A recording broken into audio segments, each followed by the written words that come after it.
Masa jabatan Jokowi segera berakhir. Hanya 1 tahun lagi, Jokowi lengser pada 20 Oktober 2024. Tapi pengaruh Jokowi akan lenyap lebih cepat lagi setelah Pilpres 2024 berakhir. Ketika ada presiden baru, Jokowi akan ditinggal. Menjelang lengser, banyak permasalahan di pemerintahan Jokowi bermunculan. Pertama, partai politik pendukung pemerintah terpecah belah gara-gara Jokowi mau cawe-cawe dalam Pilpres 2024. Mau mengatur koalisi untuk pemerintahan yang akan datang. Partai Nasdem terlempar dari koalisi pendukung pemerintah sebab Nasdem mendukung Anies Baswedan sebagai calon presiden 2024.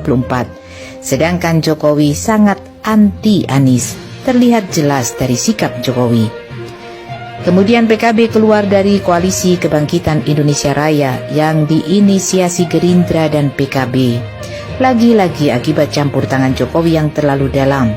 Jokowi mengatur Golkar dan PAN masuk ke dalam koalisi, membuat PKB tidak nyaman, diacuhkan, dan akhirnya hengkang.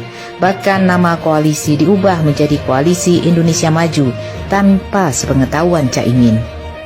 Yang lebih parah, konflik antara Jokowi dengan Megawati PDIP, partai yang mengusung dan menjadikan Jokowi presiden 2 periode. Masalahnya sepele, Jokowi mau berperan bagaikan Godfather tetapi gagal. Ternyata Ganjar Pranowo tegak lurus kepada Megawati. Ganjar bukan tipe pengkhianat partai. Padahal Ganjar sebelumnya merupakan pilihan utama Jokowi untuk Capres 2024. Jokowi kecewa, dukungan Capres 2024 dialihkan kepada Prabowo. Langkah Jokowi semakin mempertajam konflik dengan Megawati. Langkah Jokowi juga membuat PKB berpisah dengan Gerindra dan kemudian bergabung dengan Nasdem. Caimin bahkan menjadi cawapres Anies Baswedan. Caimin dan PKB happy, mampu menunjukkan sebagai partai berdaulat yang berontak dari tekanan politik yang kurang beradab. Perseteruan antara Jokowi dengan beberapa partai politik pendukung pemerintah termasuk PDIP semakin meruncing. Setiap waktu bisa terjadi perang terbuka. Pada beberapa kasus sudah dimulai. Nasdem mulai mengkritisi kebijakan Jokowi, kereta cepat, utang yang semakin besar, dan banyak lainnya. Sekjen PDIP Hasto Kristianto juga sempat mengkritik food estate yang dianggap gagal. Berbagai permasalahan lain yang tak kalah memprihatinkan mulai bermunculan, melibatkan pejabat tinggi negara sampai tingkat menteri.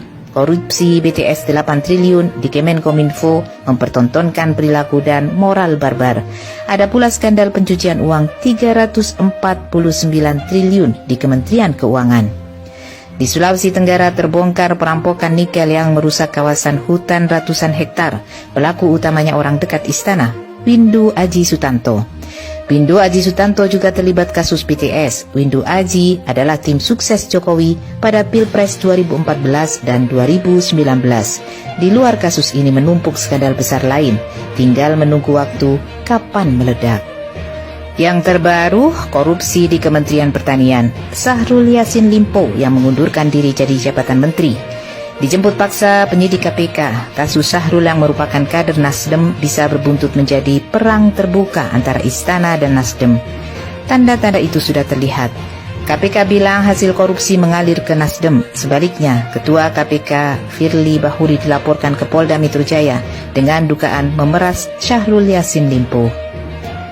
Selang beberapa hari terdengar kabar Luhut Binsar Panjaitan masuk rumah sakit. Tampaknya gangguan kesehatan Luhut cukup serius, sehingga Jokowi harus menunjuk Erick Thohir sebagai PLT Menko Marinvest. Dalam waktu seminggu menjelang setahun lengser, kabinet Jokowi berantakan. Kondisi ekonomi juga sangat memprihatinkan. Harga pangan melonjak tajam, pembelian beras di retail modern dibatasi, harga BBM naik lagi.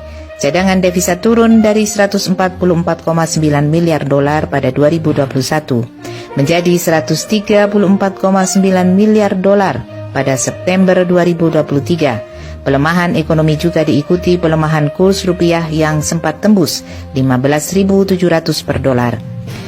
Semua ini menunjukkan posisi Jokowi semakin lemah dan terpojok. Saat ini Jokowi hanya bisa bergantung pada Prabowo. Begitu Prabowo hengkang, Jokowi bagaikan anak ayam kehilangan induk, bagaikan layang-layang putus tanpa tahu akan mendarat di mana.